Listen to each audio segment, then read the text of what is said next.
Scene 12. Stage your presentation with props. Jobs has turned his keynote speeches at Macworld into massive media events. They're marketing theater stage for the world's press. Linder Canny. Industry Observe credit Apple for redefining notebook computer design with its MacBook family of computers unveiled on October 14, 2008. As described in the preceding chapter, Jobs had solicited Apple designer Johnny Ive to explain the process of making the computer. The new MacBooks were built with a frame, unibody enclosure, crafted from a single block of aluminum.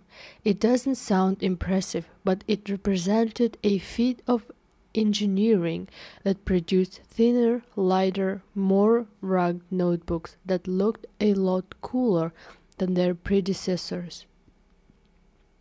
About 25 minutes into the October presentation, Jobs discussed the new aluminum frame. He could have talked about it and perhaps shown a photograph or two, but Jobs being Jobs, he went above and beyond. He turned the presentation into a kinesthetic experience, letting the audience of an analysis and reporters see and touch the frame for themselves. This is what the unibody looks like. It's especially beautiful, Jobs said as he held up a sample frame. It's a much more rigid, stronger construction. It's so cool, I'd like you to see it. If we can get the lights up, I'd actually like to pass one of these around so you can see how beautiful and high-tech this is. At this point, Apple representatives who had been positioned at the end of each row handed audience members samples of the aluminum frames to pass around. As people touched and examined the frames for themselves, Jobs joked, "We need them back," eliciting a laugh from the audience. For the next 60 seconds, Jobs did not say a word. He let the product speak for itself. Jobs then channeled his inner John Madden and provided color commentary as the audience members continued to examine the frames. Teams of hundreds of people have worked on this for many, many months to figure out how to design these things and manufacture them economically. This is a tour de force for engineering. Jobs remained silent for the next 30 seconds until everyone had a chance to handle the frames. "Okay, a precision unibody enclosure. You're the first to get your hands on one," Jobs said as he closed the section and moved on to another feature of the new notebooks. Using props, Jobs had transformed what could have been a boring explanation into an interesting multisensory experience. Kawasaki method. Jobs introduces stage props in every presentation, usually during demonstrations. In the Macintosh way, Guy Kawasaki writes that master communicators give good demo. The right demo doesn't cost much, he points out, but it can counteract your competitors' marketing and advertising. A great demo informs the audience about your product, communicates the benefits of owning your product, and inspires the audience to take action. Kawasaki describes the 5 qualities of an outstanding demonstration. According to Kawasaki, good demos are as follows. Short, a good demo does not suck the wind out of your audience. Simple, a good demo is simple and easy to follow. It should communicate no more than 1 or 2 key messages. The goal is to show the audience enough to get them tantalized, but not so much that they get bewildered. Sweet, a good demo shows the hardest features and differentiates your product from the competition. There is more. You have to show real functionality, though. Imagine that every time you show a feature, someone shouts, "So what?" Swift. A good demo is fast-paced. Never do anything in a demo that lasts more than 15 seconds. Substantial. A good demo clearly demonstrates how your product offers a solution to a real-world problem your audience is experiencing. Customers want to do things with your product, so they want to know how the product works. As noted in scene 9, Jobs nailed all of Kawasaki's conditions for a good demo when he launched the iPhone 3G at the WWDC in October 2008. The phone ran on the faster 3G cellular networks and upgrade to the second generation 2G wireless data networks. Jobs' words from the presentation are listed in the left column of table 12.1, and in the right column describes the corresponding slides. Table 12.1. Jobs' great demo at the 2008 WWDC. Steve's words. Why do you want 3G? Well, you want it for faster data downloads, and there is nowhere you want faster data downloads than the browser and downloading email attachments. Slides. Photographs of two icons. One represents the internet and the second represents email. So let's take a look at the browser. We've taken an iPhone 3G, and at the same place and the same location, we've downloaded a website on the Edge network and one using 3G. Slides. Animated image of two iPhones loading a website simultaneously. The same National Geographic website begins loading on each. The left iPhone is on the Edge network and the one on the right is using the new iPhone 3G network. Let's see how we do. Jobs remains silent as both images continue to load on the screen. It's a site with a lot of images and a complex layout. Slides. Website loading on both iPhone images. 21 seconds on 3G. Waits silently for an additional 30 seconds, crossing his hands in front of his body, smiling, watching the audience, elicits laughs. 59 seconds on Edge. Same phone, same location. 3G is 2.8 times faster. It's approaching Wi-Fi speeds. It's amazingly zippy. Slides. 3G site has completely loaded, while Edge phone is still loading. In a brief demo, Jobs had met Kawasaki's criteria for a great demo. It's short. The Edge versus 3G demo lasted less than 2 minutes. It's simple. What could be more simple than showing two websites loading on a smartphone? That was as complicated as it got. It's sweet. Jobs placed the 3G network in a heated head-to-head face-off with its primary competitor, the Edge network. It's swift. Jobs keeps the demo moving but remains silent at critical points to build the drama. It's substantial. The demo resolved a real-world problem, waiting an excruciatingly long time for graphically rich sites to load. History-making demo. Demonstrations and props play a role in every Steve Jobs presentation, some of which are more history-making than others. We're going to make some history today, Steve Jobs said as he kicked off Macworld 2007. The history-making event was the introduction of the iPhone. We want to reinvent the phone, Jobs said. I want to show you 4 things: the phone app, photos, calendar, and SMS text messaging. Texting between two cell phones. The kind of thing you would find on a typical phone in a very untypical way. So let's go ahead and take a look. As he always does, Jobs walked to stage right. The audience is left to sit down and conduct the demo, giving the audience a clear view of the screen. You see that icon in the lower left corner of the phone? I just push it. And bottom, I have the phone. Now I'm in context. Now do I move around context? I just scroll through them. Let's say I want to place a call to Johnny Eve. I just push here and I see Johnny Eve's contact with all his information. If I want to call Johnny, all I do is push his number. I'll call his mobile number right now. The phone rings and Eve picks up to say hello. Jobs continue. It's been 2.5 years and I can't tell you how thrilled I am to make the first public phone call with iPhone. At this point in the demo, Apple's VP of corporate marketing, Phil Schiller, calls in. Jobs places Eve on hold and conferences in the two-caller to demonstrate one-click conferencing. Jobs proceeds to demonstrate the SMS texting function, followed by the photo package that came standard in the iPhone.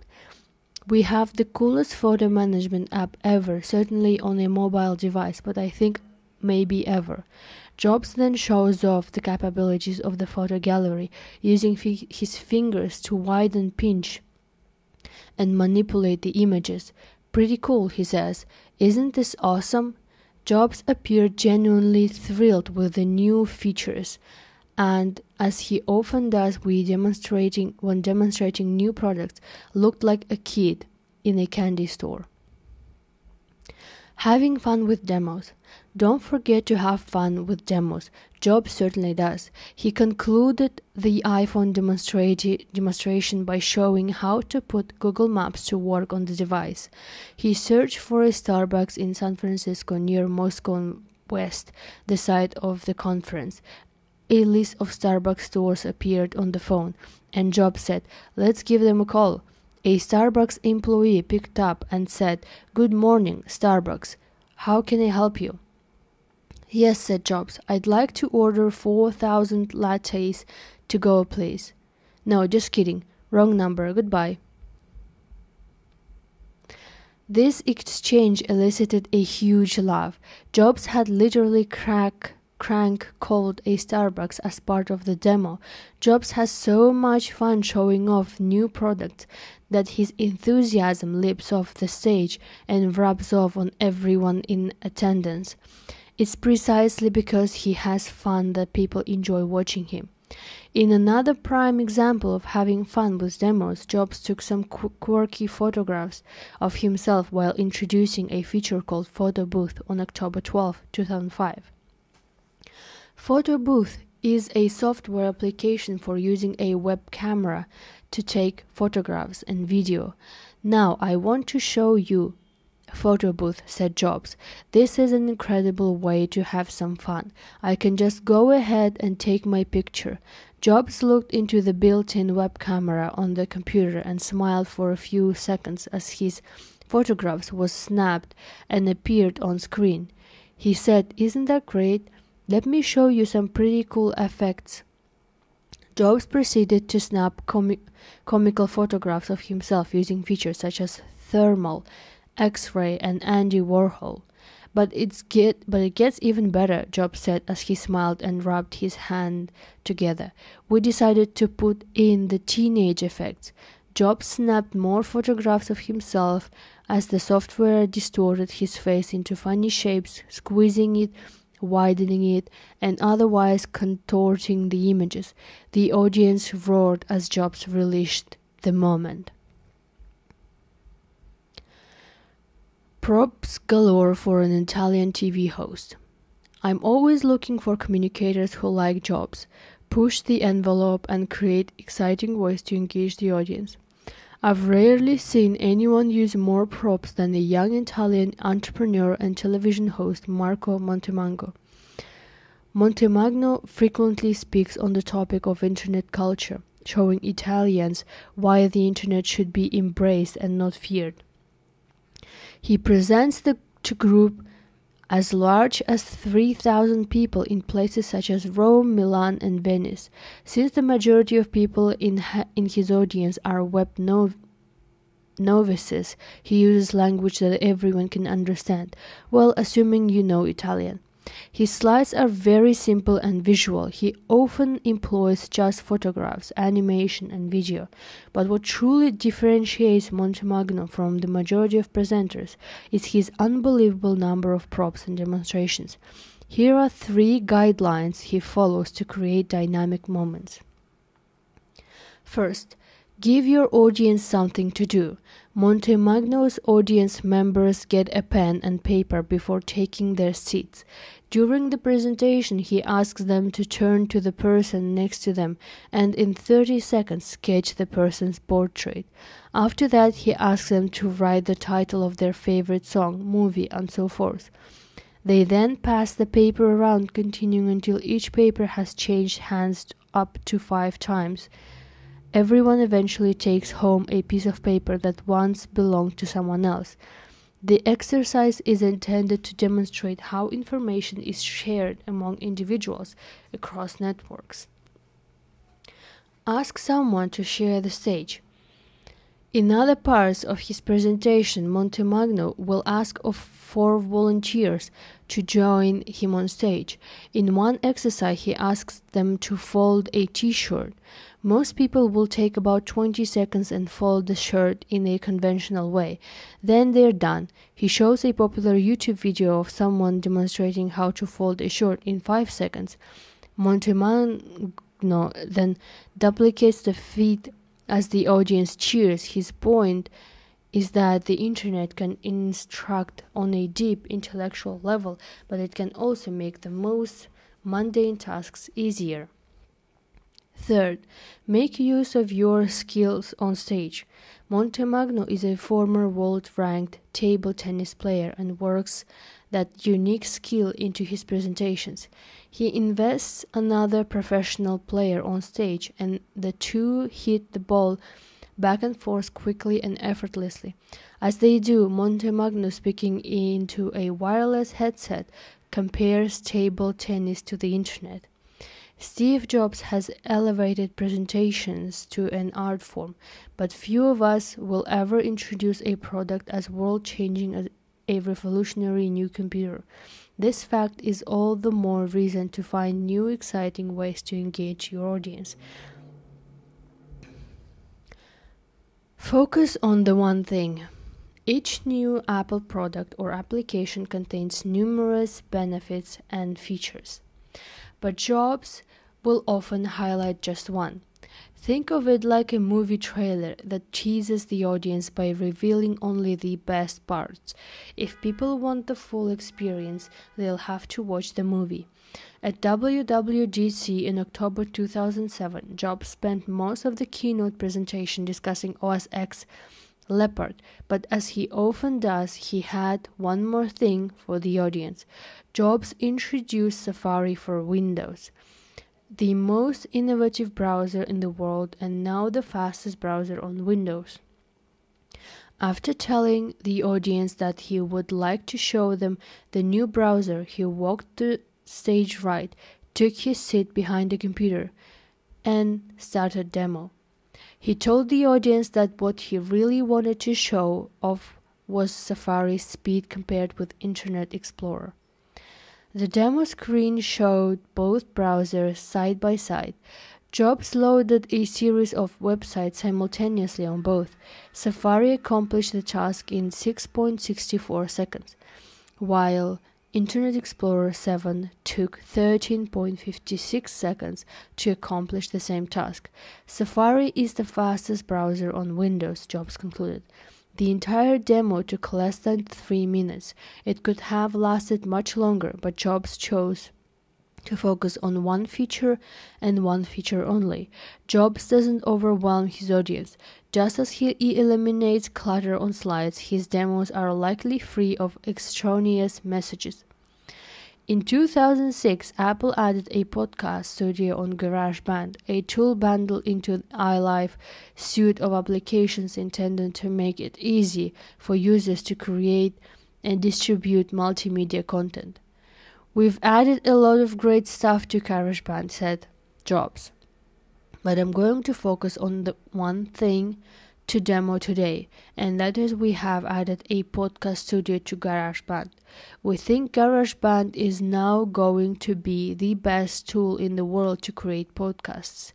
It's pretty great. Let me go ahead and give you a demo." Jobs walked to stage right, sat down, and created a short podcast in 4 steps. First, Jobs recorded the audio track and had loads of fun with it. He even stopped the first recording and started over because the audience caused him to laugh so hard. Jobs recorded the following: "Hi, I'm Steve. Welcome to my weekly podcast, Super Secret Apple Rumors, featuring the hottest rumors about our favorite company. I have some pretty good sources inside Apple, and this is what I'm hearing. The next iPod will be huge, an 8-pounder with a 10-inch screen. Well, that's all for today. See you next week." After making the playful recording, Jobs walked through the next 3 steps, showing the audience how to add artwork and background music.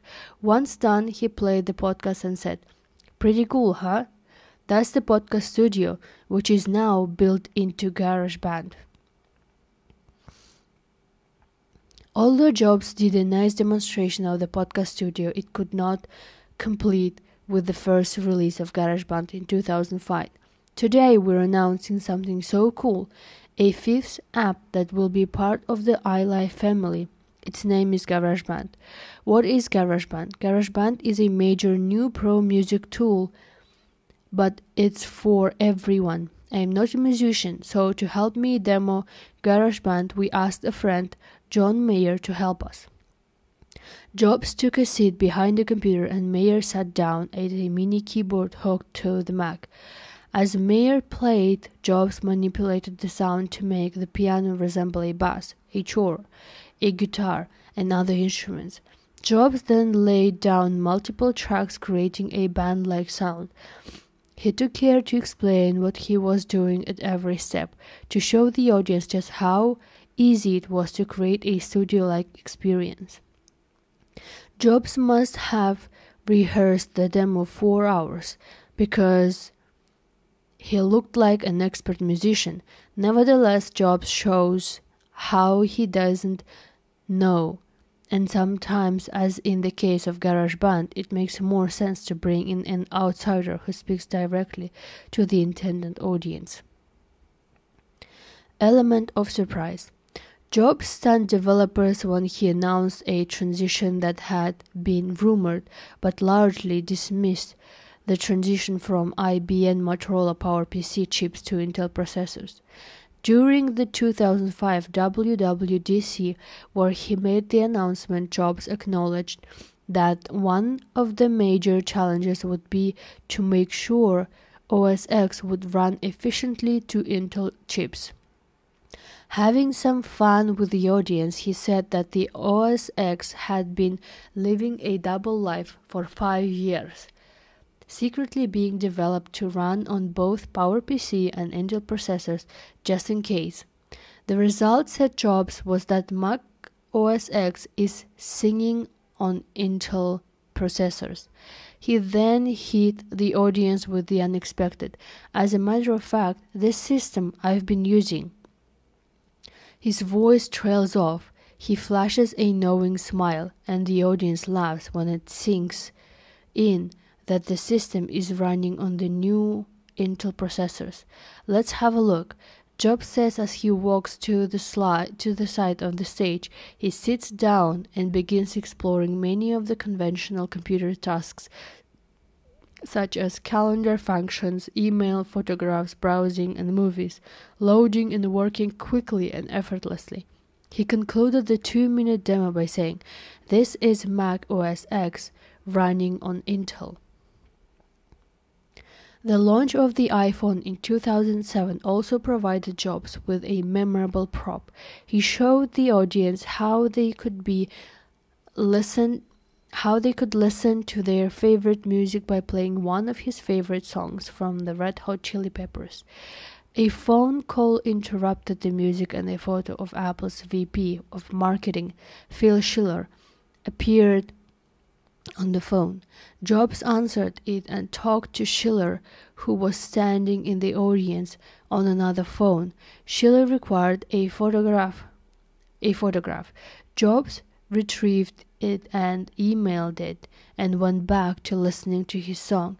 Jobs is a showman, incorporating just the right amount of theater to make features come alive.